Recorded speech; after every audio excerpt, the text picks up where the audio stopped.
सबको बहुत बहुत नमस्कार और थैंक यू सो मच कि आप लोग आते हैं हर सैटरडे को। अगर आपके पास कोई भी क्वेश्चन हो कभी भी, तो या तो आप चैट पे लिख के पूछ सकते हैं और या फिर आप मुझे बोल सकते हैं। तो कुछ भी प्रश्न होंगे, अगर आज प्रश्न नहीं हुए तो मैं बहुत ही ज्यादा सरप्राइज हो जाऊंगी। लेकिन खैर, शुरू करते हुए, मेरा हमेशा काम रहता है कि मैं हर चीज को एनर्जी की भाषा में आपको समझाऊं कि हमारी एनर्जी के घड़े में क्या है, जिसकी वजह से हमको जो भी अनुभव हो रहे हैं वो क्यों हो रहे हैं। तो इसमें कोई भी हम टॉपिक उठा लेंगे, मेरे पास काम सिर्फ आपको बार बार घड़े तक ही लेके जाने का है। तो पहले तो हम बात करते हैं सेक्स के ऑर्गन्स इटसेल्फ की, या जो कुछ भी सेक्स से जुड़ा हुआ कुछ भी काम होता है। मैं बहुत छोटी सी थी तब से मैंने नोटिस किया कि जब मेरे को जो मंथली पीरियड्स होते हैं, तो उस मंथली पीरियड में, मेरे मासिक धर्म में, जब मैं केमिस्ट के पास जाती थी, वो मुझे सब कुछ लपेट के और मेरे को मेरे पैड्स देता था। और मेरे को हमेशा ये लगता था कि ओहो, शर्म करनी चाहिए कि अच्छा ये हो रहा है।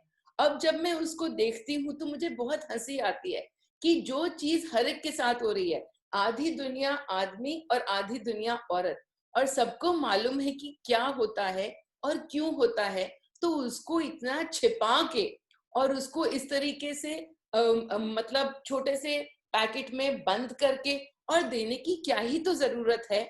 एक और चीज, जब मैं अपना एमबीए कर रही थी, तो एक कोर्स के अंदर एक मैस्लो, इब्राहिम मैस्लो नाम के एक मनोवैज्ञानिक थे, और उन्होंने नीड्स की आवश्यकताएं क्या क्या होती हैं, इंसान की जरूरतें क्या क्या होती हैं, तो उन्होंने 5-6 तरीके से एक पूरा की पूरा पिरामिड बनाया था, जिसमें सबसे नीचे थी शारीरिक जो आवश्यकता होती है वो, और उसके ऊपर फिर मानसिक सेफ्टी, उसके ऊपर कुछ और सबसे ऊपर जो थी वो थी स्पिरिचुअल नीड, कि जब सब कुछ मिल जाता है आदमी को, तो वो आगे बढ़ता है अपने अपने आप को ईश्वर का और अंतर ज्ञान करवाने की जरूरत को, तब वो पूरा करने के लिए बढ़ता है, जबकि उसकी नीचे की सारी जरूरतें पूरी हो जाती हैं। नहीं तो जो पहली शारीरिक जरूरत थी, उसमें था हवा, रोटी और शेल्टर, और साथ में सेक्स।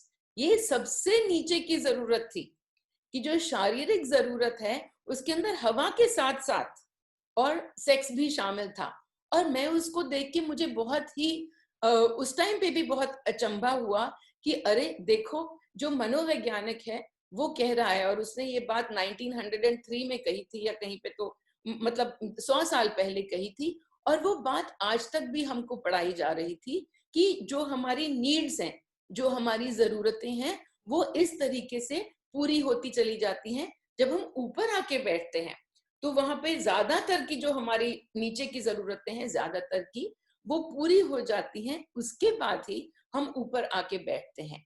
तो अब इसी बात को एनर्जी में लेते हुए, तो इसका मतलब ये नहीं कि इस जन्म में वो हमारी जरूरतें सारी की सारी पूरी हुई हों। इसका मतलब सिर्फ ये कि हम कहीं ना कहीं पे उन जरूरतों को देख चुके, उनको समझ चुके, उनको पूरा कर चुके, तब कहीं हम जाकर और आज यहाँ पे आके बैठे हैं। क्योंकि ये जो हमारी सभा है, आप और मेरी, उसके अंदर सारी चीजें सिर्फ एनर्जी पे होती हैं। अगर आप यहाँ पे बैठे हुए हैं, अगर आप 15 साल के हैं, या हो सकता है कि आप 50 साल के हैं, उससे कोई फर्क नहीं पड़ता, क्योंकि वो तो आपके इस जीवन की अनुभूति और अनुभव के लिए है। आप करोड़ साल के हैं, ये तो अब हम सबको पता चल ही चुका है, क्योंकि हम निरंतर हैं, हम कभी खत्म नहीं होते, हम एनर्जी हैं, हम कभी नष्ट नहीं होते, हम स्रोत्र हैं, और स्रोत्र तो हमेशा ही रहता है। लेकिन अब वापस आते हुए शब्द सेक्स पे, तो हमने देखा कि हम सेक्स वर्ड को आते ही एकदम से अपने आप के अंदर शर्म महसूस करने लगते हैं। हम उस बात को खुल के बोलना ही नहीं चाहते। और ऐसा क्यों? क्योंकि हमें शुरू से ये सिखाया जाता है। बहुत ही शर्मिंदा होने की नजरों से हम सेक्स की तरफ देखते हैं, और हम उसको बहुत ही अव्यवहारिक मानते हैं कि नहीं नहीं, ये जरूरी नहीं है। अगर जरूरी नहीं होता तो ईश्वर ने कभी के कभी का हमसे वो वाला पार्ट उठा लिया होता। हर एक पार्ट हमारा शिव है, हमारा एक एक अंग, उसके अंदर हम पूरे शामिल हैं। कपड़े पहन के रखते हैं तो कपड़ों से क्या ढकता है और क्या उघड़ता है, इसको हमारे इसने बांधा है, हमारे दिमाग ने बांधा है। लेकिन हम जो थे, हम पूरे की पूरे शिव पैदा हुए। अगर उसको ढकना ही होता तो हम माँ के पेट से एक लंगोट बांध के ही पैदा होते, लेकिन हम माँ के पेट से लंगोट बांध के नहीं पैदा होते। हम तो पूरे की पूरे जो शिव हैं, हम उसी तरीके से पैदा होते हैं। और उसके बाद हमें सिखलाया जाता है कि किसको शर्म करो और किसको शर्म ना करो। ये हमारी कंडीशनिंग है। लेकिन वो कंडीशनिंग क्यों है? जिस तरीके से खाने की जब भूख लगे तो वो भूख कहाँ से आती है? वो भूख हमारे शरीर की है। जैसा कि मास्लो ने समझाया कि एक है शारीरिक, अगर ये शरीर लिया है तो इस तरीके की भूख है, सांस लेने की भूख है। अगर सांस नहीं लेंगे तो मर जाएंगे। तो खाना खाने की भूख है। उसी लोएस्ट लेवल पे उसके अंदर आता है कि सेक्स की भी भूख है। लेकिन हमने सेक्स की भूख जो है उसको बिठा के और एक अलग से कटघरे में रख दिया है, उसको बना के दोषी। तो ये हमने क्यों किया? अब हम जाते हैं अपने एनर्जी की अंडरस्टैंडिंग की तरफ। हर जन्म में हम आते हैं, अनुभव करते हैं, और हर अनुभव को साथ नहीं लेके जाते, लेकिन उस अनुभव के माध्यम से हमने जो कोई भी भावना बनाई, हम उस भावना को लेकर और जाते हैं। जैसे जैसे सेक्स का नाम हमारे सामने आता है और कोई भी अगर भरी सभा में इस वर्ड को यूज कर लेता है तो हमारे मन में क्या होता है? हमारे मन में शर्म आ जाती है। तो हमने एनर्जी के घड़े में क्या जाके रखा? इस शब्द मात्र से हमने क्या जाके रखा? हमने जाके रखी शर्म। उसके बाद हम कभी कुछ ऐसा कर जाते हैं, अगर उसको रिश्ते में नहीं बांधा तो उसमें हमारे साथ क्या प्रोड्यूस होता है? हमको आती है ग्लानि। फिर जब दूसरे को पता चलता है कि अरे आपने ऐसा किया, तो पूरी की पूरी कंडीशनिंग ऐसी है कि आती है उसके ऊपर उंगली, और उंगली के साथ साथ आता है भयंकर दुख, भयंकर गुस्सा, जो कि जा कहाँ पे रहा है? हमारे एनर्जी के घड़े में। जैसे हमारी कुछ दिनों पहले बात हुई थी पैसों के बारे में भी, कि पैसे क्या, पैसे मात्र वो माध्यम।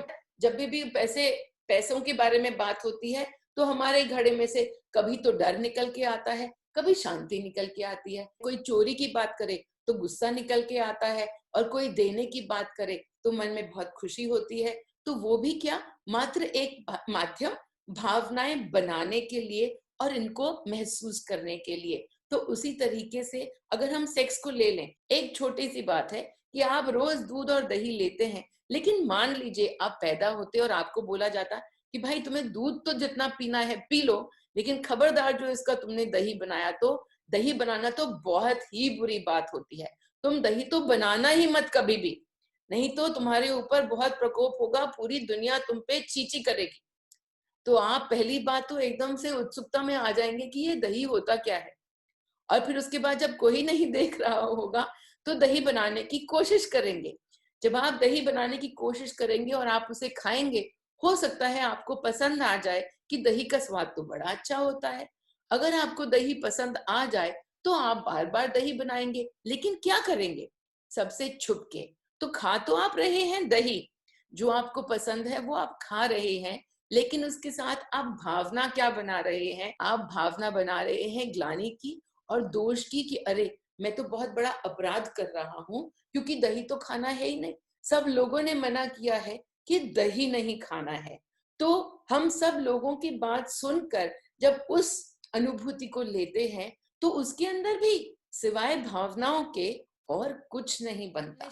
हमने शरीर रूप में जो दूध से दही बनाया वो तो बना दिया, लेकिन दही खाने पर हमने उसमें से क्या अपना अनुभव निकाला, किस ऊर्जा को हमने चार्ज दिया? हमेशा से मेरा ध्यान तो वहीं पे जाता है।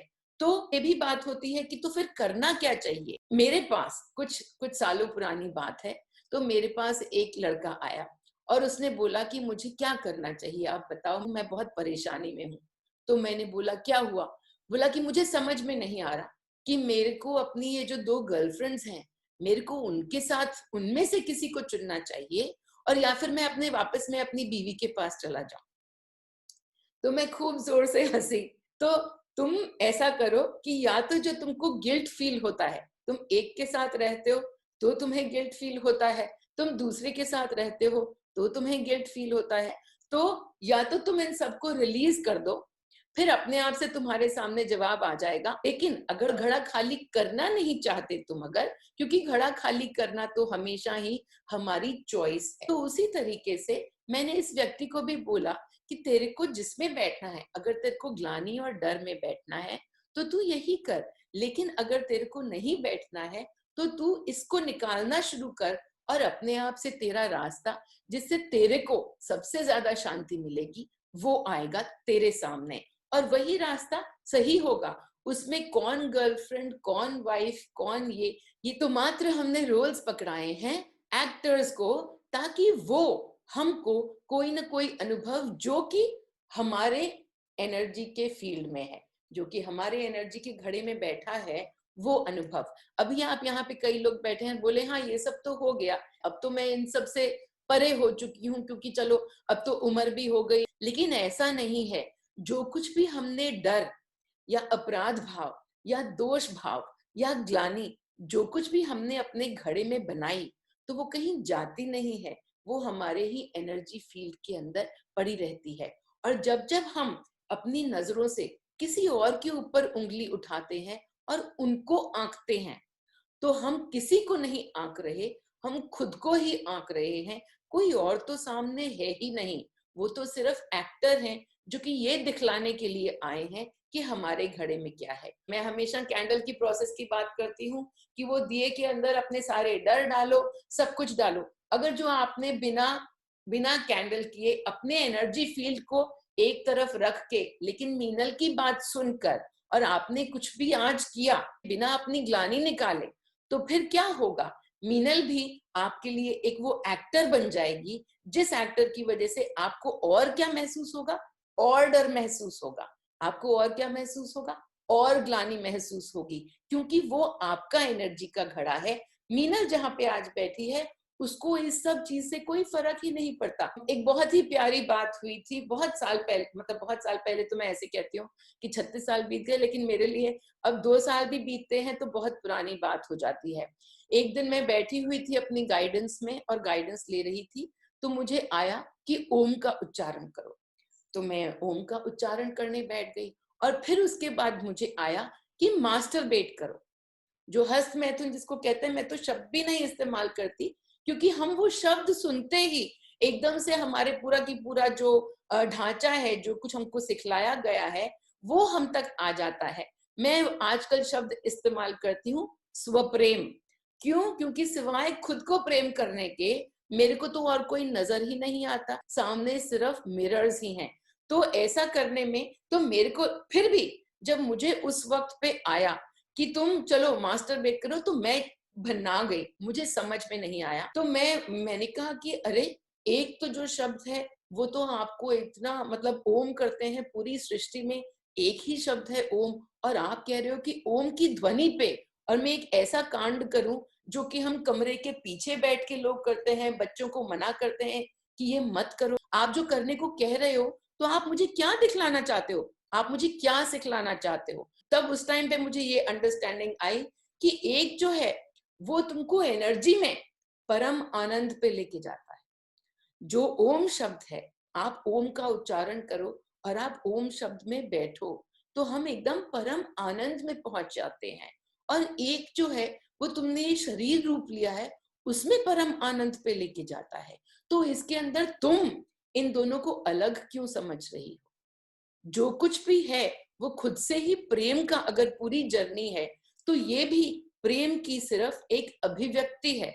तो तुम कहाँ पे किसी और को ढूंढ रही हो? तो मैंने कहा नहीं, ऐसे थोड़ी होता है। अगर प्रेम की अभिव्यक्ति खुद से ही कर पाते, तो किसी आदमी की या किसी औरत की जरूरत ही फिर क्यों पड़ती? फिर एक आदमी को, औरत को अपने आप से बच्चे भी तो हो जाने चाहिए थे। फिर क्यों किसी की जरूरत पड़ती है बच्चे करने के लिए? सृष्टि को बच्चे चाहिए, तो उसमें दो का होना जरूरी है। ये तो हो ही नहीं सकता। हम तो कहानियों में सुनते हैं बिना किसी दूसरे पात्र के और बच्चे पैदा हो गए, लेकिन अगर बच्चे पैदा हो रहे हैं तो प्रेम करने के लिए भी तो किसी दूसरे का होना जरूरी है।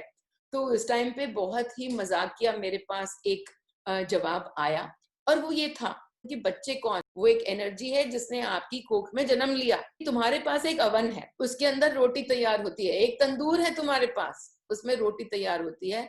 आटा तुम्हारा नहीं है, जो आटे में नमक पड़ा है वो भी तुम्हारा नहीं है, वो आटा भी कहीं और से आया है, और वो जो नमक है वो भी कहीं और से आया है, उस पे जो घी लगेगा वो भी कहीं और से आएगा। और लेकिन तुम्हारा तो तंदूर है, और अब तुम अपने तंदूर को अपने साथ छाती में भींच के बैठी हो कि ये मेरा है। नहीं, उस एनर्जी को एक कोई तंदूर चाहिए था, उस रोटी को एक तंदूर चाहिए था बनने के लिए, तो एक तंदूर का इस्तेमाल हो गया। अब तुम उसको छाती से लगा के बैठी हो कि ये रोटी मेरी है, लेकिन तंदूर की रोटियां दूसरों के लिए है, तंदूर के लिए उस रोटी का कोई काम नहीं है। अब तुम उसको छाती से चिपका के बैठ गए कि ये तो मेरी रोटी, ये तो मेरे तंदूर से निकली है। तो खैर, ये तो बहुत ही मजाकिया बात थी, और मेरे साथ ये एनर्जी में मेरे को यही जवाब आया। दो जन को पास मिला के, और छोटे छोटे अणु हैं, और वो अणु के बस होने मात्र से और एक पूरा की पूरा शरीर बन जाता है। बताओ तुमने उसमें क्या किया? एक छोटा अणु तुम्हारा, एक छोटा अणु किसी और का, और लेकिन पूरा की पूरा तुम उनके ऊपर कब्जा लेके बैठ गई कि नहीं ये तो हमारे बच्चे। वो जो अणु थे उनका सिर्फ मात्र मिलना जरूरी था। तो टेस्ट ट्यूब के अंदर भी वो दोनों अणु मिला के और अणु मिल जाते हैं, और सारा की सारा काम हो जाता है। जब मेरे को यही समझाया गया कि हमारा काम हमेशा खुद से प्रेम करने का, और ये भी खुद से प्रेम करने की ही अभिव्यक्ति है कि तुम खुद से करो या किसी के साथ करो, क्योंकि सामने जो भी है वो सिर्फ तुम्हारे लिए एक्टर है और सिर्फ तुम्हारा दर्पण है। तो जो भी तुम्हारे सामने है, अगर तुम्हारे घड़े के अंदर जो ग्लानि है, तो तुम किसी के साथ भी कुछ भी करो, तुमको ग्लानि मिल जाएगी।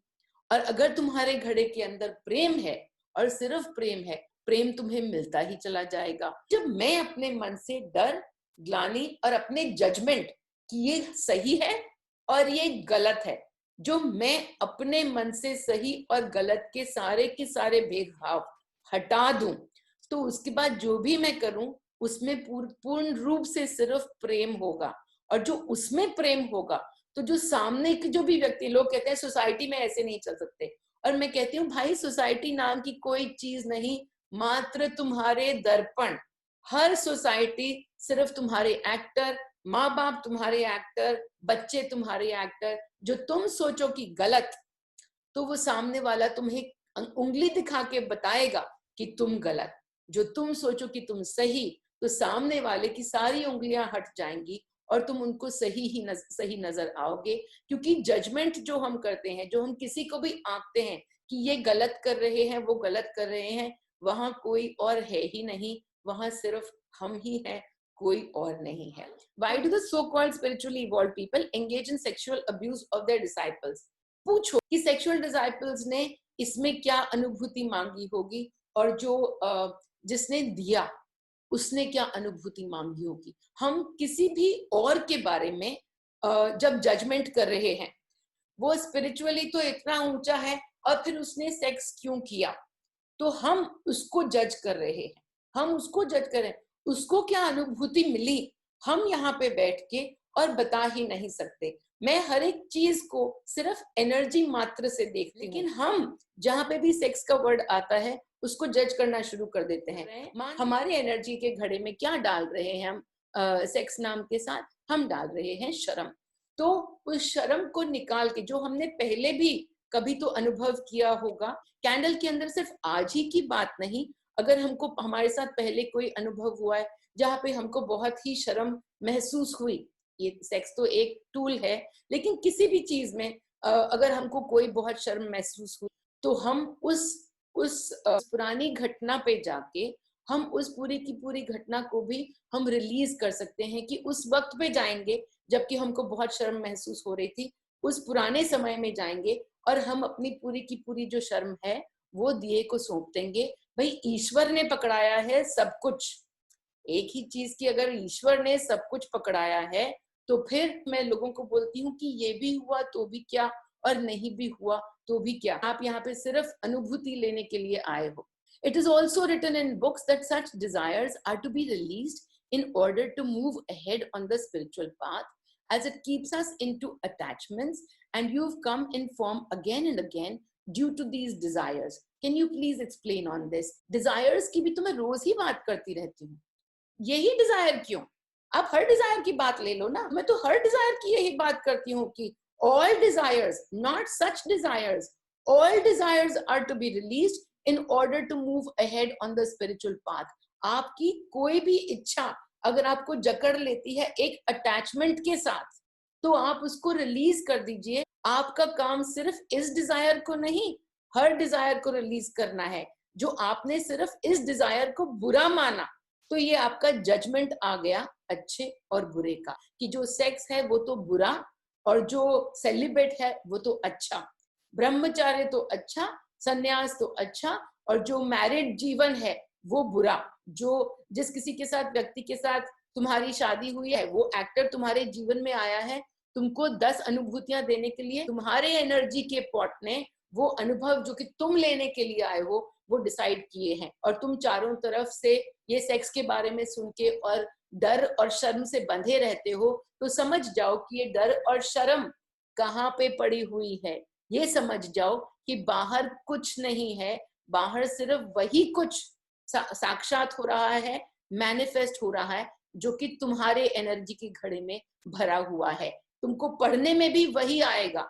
मैं जब महाभारत पढ़ती हूँ, मेरे सामने ये सारे के सारे ऋषि मुनियों की पूरी एग्जाम्पल्स आती हैं कि कैसे सबने मदद की प्रोक्रिएशन में, बच्चे पैदा करने में। जब तुम महाभारत पढ़ती हो, तुम्हारे सामने आता है कि ये मना किया जा रहा है, वो मना किया जा रहा है, तो तुम ही देख जाओ कि तुम्हारी एनर्जी में क्या क्या भरा पड़ा है, कि जहां से सब कुछ तुमको मना ही होता चला जाता है। Desires are also coming from the feelings and experiences we want to have. Desire, the feelings and experiences, feelings जो हैं, experiences जो हैं, वो सारे के सारे भरे हुए हमारे एनर्जी के घड़े में। खाली करने का काम हमारा, जो एक्शन है उस पे मैं हरगिज नहीं जाती। तुम जा रही हो सीधा की सीधे एक्शन पे कि ये नहीं करना, और मान लो दूध दही का एग्जाम्पल ले लो, तुमको मना कर दिया गया कि तुमको दही नहीं खाना, और दही खाना बहुत ही बुरी बात है। अब उस नहीं खाने से तुम्हारे मन में क्या क्या क्रिएट होता है, उस मन को देखना है, उस विचार को देखना है, ना कि एक्शन को देखना है कि दही खा लिया अब क्या करूं। उस सेक्स के विचार को देख जाओ कि उससे तुम्हारी एनर्जी में क्या क्या क्रिएट हुआ। जो कुछ भी क्रिएट हुआ वो तुम्हारी अनुभूति, वो तुम्हारा अनुभव। If you want to have sex and the other person is not ready, अगर आपको सेक्स चाहिए और दूसरा व्यक्ति अगर तैयार नहीं है, तो अगर आप अवेयरनेस में हैं, अगर तो आप अवेयरनेस में हैं, तो आप अपने विचारों को ही देख जाएंगे। मेरा हर चीज के लिए सिर्फ एक होता है कि सामने वाला तो सिर्फ आपको अपना अक्स दिखला रहा है, वो है कौन? वो तो मिरर है। तो अगर other person is not ready, तो उसके अंदर आपको क्या महसूस हुआ? पहला क्वेश्चन और आखिरी क्वेश्चन क्या है? मुझे क्या महसूस हुआ? जो आपको रिजेक्शन फील हुआ, तो वो आपका रिजेक्शन है। आपको वो रिजेक्शन जो है वो अपने में से निकालना है। जो मैं, जैसा कि मैंने पहले बताया कि सेक्स भी सिर्फ मात्र एक माध्यम, सेक्स जो है वो भी सिर्फ एक्टर है आपके अंदर सारी की सारी फीलिंग्स बनाने का, और उन फीलिंग्स को फिर बाद में आपके घड़े के अंदर भरने का और बढ़ाने का। तो ये जजमेंट जो है कि ये ठीक है कि नहीं है, इस जजमेंट को पहले यहाँ से निकालना है। क्योंकि अभी जो आपकी फ्रीक्वेंसी जिसमें आप बैठ के ये सुन रहे हैं, तो उसके अंदर आपकी फ्रीक्वेंसी के अंदर जजमेंट भरा हुआ है। आप ये मेरी बात सुन रहे हैं और मैं आपको क्या कह रही हूँ कि एक्शन जो है, अब बताइए कि एक आदमी से या ज्यादा आदमी से सेक्स कर लेना अच्छा है मेंटली स्पिरिचुअली, तो फिर लॉयल्टी कहाँ पे गई? आप अपने मन के अंदर अपने विचारों को देखिए कि सेक्स नाम के ट्रिगर ने, सेक्स नाम के टूल ने अपने आप को आपके अंदर क्या विचार बन के और क्या क्या भावनाएं भर के और रखा है। मैं कहती हूँ मेरी पूरे संसार के साथ लॉयल्टी है, मैं वननेस में हूँ पूरी समस्त सृष्टि से। मेरे को हर एक के साथ जाके सेक्स करना जरूरी नहीं है। Oneness is not about sex. जब बाहर से कोई आता है और आपको अपना इंटरेस्ट दिखाता है, मैं फिर से उसके अंदर एक ही प्रश्न पूछ जाती हूँ खुद से कि मुझे क्या लगा, क्योंकि सामने कोई है ही नहीं। सामने मिरर है, जो कोई आके मुझे बोल रहा है कि ऐसा करो, तो मैं अंदर देख जाती हूँ कि मुझ में ग्लानि हुई या नहीं हुई, मुझको बुरा लगा या नहीं लगा, मुझे राइट एंड रॉन्ग लगा या नहीं लगा। मेरे को कोई राइट एंड रॉन्ग नहीं नजर आता, और वहीं पे वननेस आ जाती है और वो आदमी ही गायब हो जाता है। मुझे एक्शन में कुछ करने की जरूरत ही नहीं पड़ती है, वो पूरी की पूरे भाव पूरा की पूरा बदल जाता है, क्योंकि वो भाव सिर्फ मेरे को टेस्ट करने के लिए आया है कि मैंने अपना घड़ा इसमें से पूरा खाली करके रखा हुआ है, और या फिर अभी उस घड़े को खाली करना बाकी है। आपके जो भी क्वेश्चंस हैं यहाँ पे मैं पूरा की पूरा पढ़ रही हूँ, और सब कुछ सिवाय एक्शन के और कुछ नहीं है। True, there are programs, judgments already identified with respect to sex, like it is bad, pura judgment. It is cheap, pura judgment. Because there is mistrust in me, so also another program that sex means being used, taken advantage of. ये सारे के सारे आपको क्या दिखा रहे हैं? Sex बन गया है सिर्फ एक माध्यम आपको दिखाने का कि आपके एनर्जी के घड़े के अंदर कितना मिसट्रस्ट भरा हुआ है। तो सेक्स भी एक माध्यम बन गया। फिर आपके पास लोग कौन से आएंगे? ऐसे ही जो कि यूज करेंगे, और जो कि आपने क्या क्या लिखा है, इट इज चीप, जो कि आपको चीप बतलाएंगे, और साथ में आपने लिखा है कि टेकन एडवांटेज ऑफ, जो कि आपका एडवांटेज लेंगे। I have never had these desires, hence friends find it abnormal. Why have you not had this desire? क्योंकि तुम्हारे घड़े के अंदर मिसट्रस्ट भरा भरा भरा हुआ है। मैं इसलिए बोल रही हूँ कि पहले वो डिजायर उत्पन्न होगा, और तुम उस डिजायर को भी जब देख जाओगी उसके बाद उसका काम खत्म होगा। अभी तो तुम उस डिजायर को डर के मारे आने ही नहीं दे रही हो, क्योंकि तुम्हें इतना मिसट्रस्ट है। इस वजह से तुमने इसको, जब मैं कहती हूँ कि डिजायर चला गया और तुम बोलो कि हाँ मुझ में डिजायर नहीं है, तो मैं कहूंगी नहीं, तुम्हें डर और मिसट्रस्ट ज्यादा है। जब तुम वननेस में आ जाओगी और ये डिजायर चला जाएगा और डिजायर होगा ही नहीं, तो तुम्हारी वहां पे यात्रा इसके साथ पूरी हो जाएगी। फिर हुआ तो भी क्या और नहीं हुआ तो भी क्या। How can stay away from attachment? That is a byproduct. It is not a byproduct. Attachment is the main product. उसके बाद आपको attachment हो जाता है, वो तो मेन प्रोडक्ट है। आपने अटैचमेंट को उठाने के लिए और ये किया, जब अटैचमेंट आ जाए तो उसको देख जाओ। How can stay away? उसको परे रह के, अटैचमेंट से डरने का नहीं है, लेकिन हमको उसको देखना है। अटैचमेंट जब आता है तो उसको निकालने के तो पूरे के पूरे तरीके मैंने बहुत बार समझाए हैं। अटैचमेंट पे एक वेबिनार है, जाओ और उसको देख लो कि अटैचमेंट को देखना कैसे है।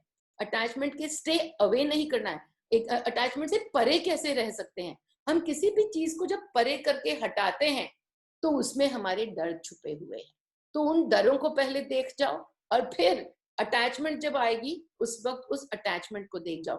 अटैचमेंट आज है या नहीं है, तुम्हें अटैचमेंट का डर है, तो उस डर को भी देख जाओ और उस डर को हटा जाओ। जीवन में अगर तुम ये शरीर लेके आए हो, तो शरीर का एक एक अंग जो है वो शिव है।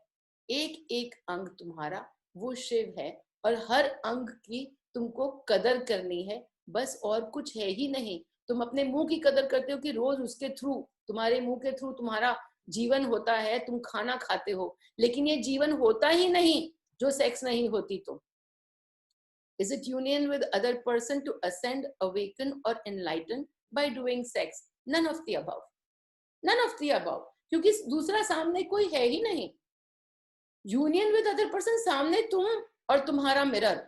तुम जिस भाव के साथ जाओगे, सामने मिरर तुम्हें वही दिखलाएगा। मेरे सामने मेरी एनर्जी के अंदर जो कुछ भी हो रहा है वो मेरे एनर्जी के घड़े से हो रहा है। मैं आपको यहाँ पे अपने रोल के बारे में भी बताती हूँ कि भाई आपकी एनर्जी जो है वो आपको यहाँ पे खींच के लेके आई है, और एनर्जी आप ही की है। मैं जो हूँ यहाँ पे, मेरे पास एक बहुत ही प्यारा रोल है कि आपको ये सारे के सारे जवाब दूं, लेकिन एनर्जी किसकी है, एनर्जी का घड़ा किसका है, वो आप ही का है। और आप ही मेरे मुंह से ये कुछ सुनने के लिए आए हो, क्योंकि आपका समय आया है जजमेंट्स निकालने का। तो जजमेंट्स निकालने के, तो जिन जिन शब्दों से आज मणि ने ये बहुत भारी मस्त टॉपिक उठाया, क्योंकि इस शब्द के ऊपर सबके जजमेंट्स हैं। जीवन के शुरू से लेके जीवन के आखिर तक हम इस शब्द को शर्म ही शर्म बनाते रहते हैं, और अब जबकि हमको पूरे अपने अंदर जब शिव दिखाई दे तो शर्म किस बात की, अगर हम पूरे Shiv. If someone approaches with the intention of having sex and the person knows probably you are sleeping with others, so how to handle them as they don't understand energies but a good friend? How to handle them? Why do you need to handle them? वो तुम्हारा mirror है जो कि तुमको approach कर रहा है और तुमको दिखला रहा है कि तुम अपने बारे में क्या क्या जजमेंट रख के बैठे हुए हो. तो इसमें तुम क्या क्वेश्चन पूछोगे? मेरे सारे जितने भी वेबिनार तुम देख जाओ, कुछ भी कर जाओ, क्वेश्चन तुम एक ही पूछोगे कि जब उसने ऐसा कहा, जब उसने ऐसा किया तो मुझे क्या महसूस हुआ. और वो जो तुमको महसूस हुआ वो तुम्हारी एनर्जी में बैठा है, उसको गिराने का वक्त आया है. तुम देखोगे कि अपने आप से वो सामने वाला यूं गायब हो जाएगा, उसको कुछ बतलाने की जरूरत ही नहीं है. तुमने कौन सा जजमेंट किया है उसके प्रति और अपने प्रति. तुम्हारे प्रति के जो जजमेंट्स हैं उनको गिराना शुरू करो, उसके प्रति के जजमेंट्स अपने आप गिरते चले जाएंगे. सामने कोई नहीं है सिवाय तुम्हारे मिरर के. इस लाइन को जगमीत तुम अपने घर में एक बड़ी सी प्लेट पे बना के और एनग्रेव करवा के लिखो कि सामने कोई नहीं है सिवाय मेरे शीशे के, मेरे मिरर के. वो मुझे मेरा ही अक्स दिखा रहा है, मेरे एनर्जी के घड़े में क्या रखा है वो दिखा रहा है. जितने भी जजमेंट्स तुम्हारे हैं वो सिर्फ तुम्हारे प्रति हैं. तुम अपने प्रति जजमेंट्स गिराओगे, दूसरों के प्रति जजमेंट्स गिरने शुरू हो जाएंगे और सामने से जो व्यक्ति है वो वहां पे रहेगा ही नहीं. एक और कहानी मुझे इस वक्त आती है याद, तो मैं वो तुम्हें बताती हूँ. मेरे पास एक सज्जन है, वो 10 साल तक जेल में थे. जब वो मैं उनके पास गई, उनको मिली और मैंने उनको बोला कि आपको अपनी एनर्जी के अंदर से ये सारी फ्रस्ट्रेशन जो आपने भर रखी है उसको निकालना है और मेरी एनर्जी ले लेनी है. उन्होंने पहले तो मेरी बात पे ध्यान नहीं दिया और उसके बाद 1 साल के बाद मैं फिर उनको मिलने के लिए गई. इस बार उन्होंने ध्यान दिया. ये कहानी मैं एडिटिंग के मोड में हूँ, थोड़े दिन में आपको उनके साथ ही उनकी जुबानी सुनने को मिलेगी. लेकिन उन्होंने ध्यान नहीं दिया पहली बार. अगले साल मैं फिर उनको जेल में मिलने के लिए गई और मैंने बोला आपने ध्यान नहीं दिया, मैं आखिरी बार आई हूँ, इस बार भी मैं आपको बता रही हूँ कि मेरी एनर्जी में आ जाओ और अगर आ गए तो ठीक, नहीं तो आगे के साल आपके, और वो 74 साल के हैं, तो आगे के साल आपके और बुरे से बुरे ही होते चले जाएंगे. इस बार उन्होंने ध्यान दे दिया और दिन रात वो मीनल की एनर्जी से, दिन रात जेल में बैठे हुए कोई काम तो है नहीं, तो दिन रात उन्होंने I am in the energy of Meenal, मैं मीनल की एनर्जी में हूँ. 10 साल से वो जेल में और 2 महीने के अंदर अंदर वो जेल से बाहर आ गए. मतलब भयंकर चमत्कार. तो कुछ दिनों के बाद वो मेरे पास आए और मेरे को बोले कि जब मैं वहां से निकला था जेल से तो मुझे बोला गया कि तुम गवर्नमेंट के लिए काम करो. तो मेरे को तो इंटरेस्ट ही नहीं है गवर्नमेंट में काम करने से. तो मैंने कहा कि तुम जिस चीज से भी परे भाग रहे हो, यहाँ पे गवर्नमेंट तुम्हारे अगेंस्ट है, क्यों? तुमको गवर्नमेंट से इतना मिसट्रस्ट क्यों है? तो ये तुम्हारा मिसट्रस्ट है. सारी की सारी गवर्नमेंट्स कोई भी है क्या है, सिर्फ तुम्हारा मिरर है तुम्हारे यूनिवर्स में. अपनी एनर्जी चेंज करो मूर्ख. तो वो उन्होंने कहा कि अब मैं क्या करूं. मैंने कहा कि सबको, कि जो भी गवर्नमेंट है वो भी मेरे ही फेवर में खेल रही है और सारी मैं ही गवर्नमेंट हूँ. मेरे को ये भी कि नहीं ये ऐसे नहीं होना चाहिए, वो गवर्नमेंट में ऐसे नहीं होना चाहिए.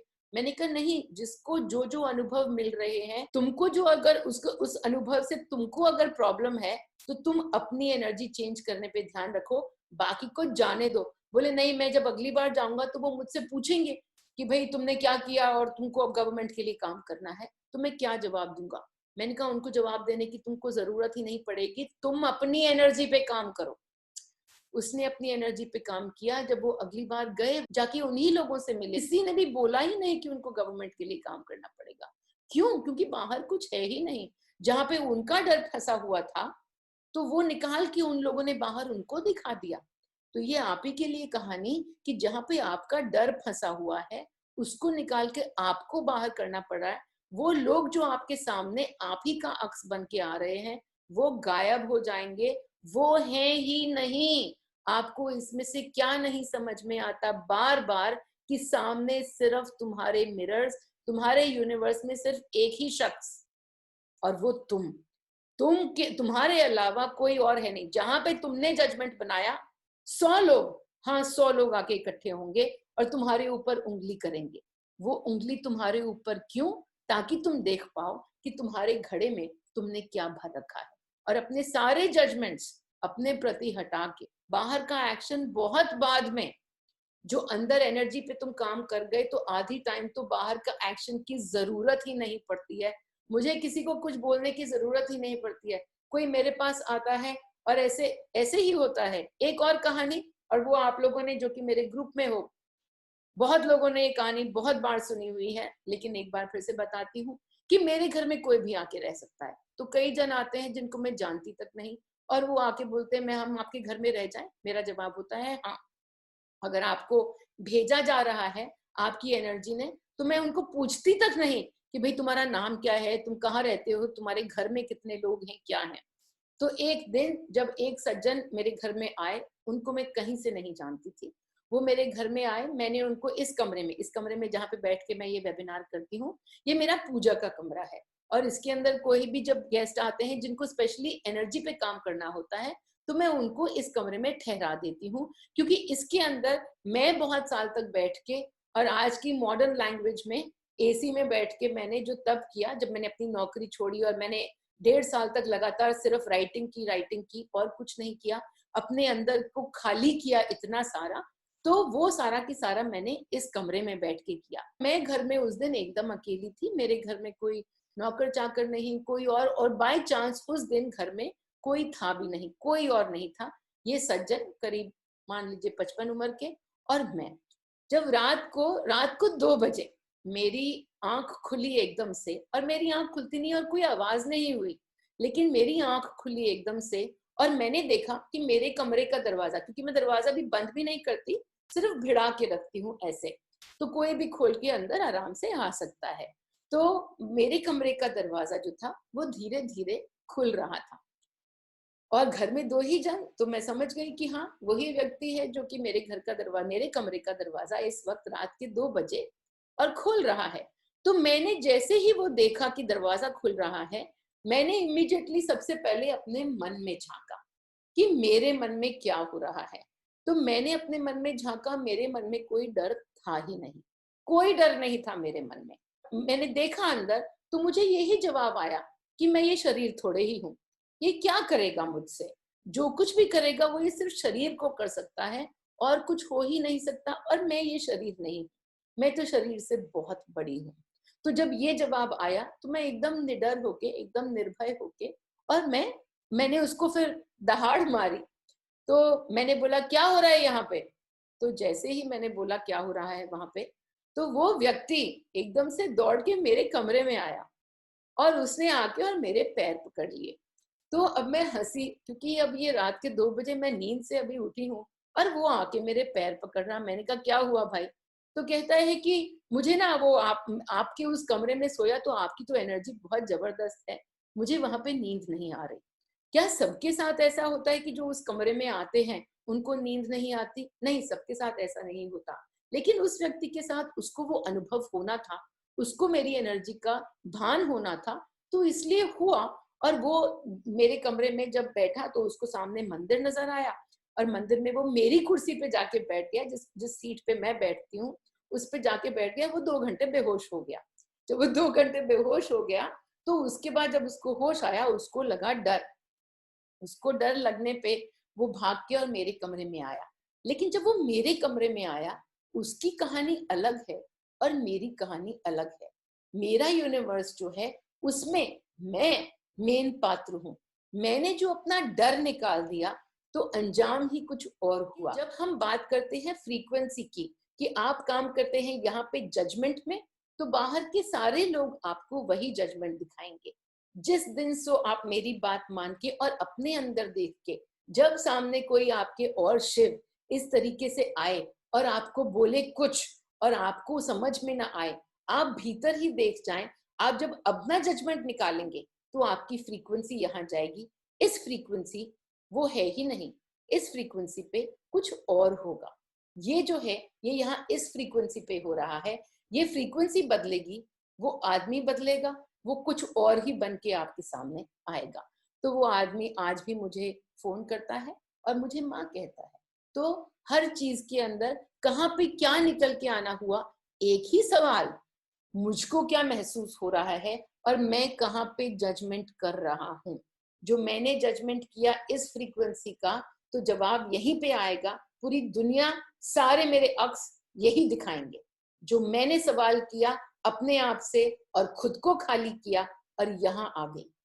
तो यहाँ पे ये फ्रीक्वेंसी का आदमी काम ही नहीं कर सकता, उसको बदलना ही पड़ेगा, या तो वो गायब ही हो जाएगा, यहाँ पे कोई और आएगा। लेकिन इस फ्रीक्वेंसी पे यही हो सकता है, यही आएगा जो इस फ्रीक्वेंसी पे होगा। काम किस पे? हमेशा खुद पे। कोई सामने है ही नहीं, काम हमेशा खुद पे ही। मेरा हर एक टॉपिक पे जो भी वर्ड आपको उकसा रहा है, आपको वर्ड उकसाया सेक्स, मेरे को उकसाता ही नहीं है, मेरे को कुछ होता ही नहीं है, शर्म नहीं आती है, लज्जा नहीं आती है, मस्ती ही मस्ती आती है। तो उस मस्ती के अंदर ही मेरे से सारी बातें हो जाती हैं। एक जब मेरे को आया था वो ओम और स्वप्रेम करने का, तो उसी के कुछ दिन के बाद मेरी वर्कशॉप थी और मैं बात कर रही हूँ, मेरे मुंह से कुछ कुछ निकल रहा है, मैं चैनल करके और अपनी वर्कशॉप ले रही हूँ। और उसके अंदर एकदम से मेरे को आया कि चलो इनको बताते हैं कि तुम्हारे साथ कुछ दिन पहले क्या हुआ था ओम के साथ। और 1 मिनट के लिए मीनल को हिचक आई। मैं थोड़ा सा ऐसे रुक गई 1 सेकंड के लिए, ये सोच के कि अरे इनमें से किसी को तो मैं जानती नहीं, ये क्या सोचेंगे मेरे बारे में। उस एक ही मिनट के अंदर कि ये क्या सोचेंगे मेरे बारे में, मैंने उसी मिनट बात करते करते ही अपनी ये सोच को, अपने प्रति जो मेरा जजमेंट था कि वो क्या सोचेंगे मेरे बारे में, वो मेरे प्रति मेरा जजमेंट, मैंने उस जजमेंट को इमीडिएटली रिलीज किया कि मैं शिव, सब शिव, तो क्या ही कोई शिव किसी के बारे में सोचेगा। तो मैंने अपने जजमेंट को रिलीज किया और मेरे मुंह से आराम से वो पूरी की पूरी कहानी निकल के आई।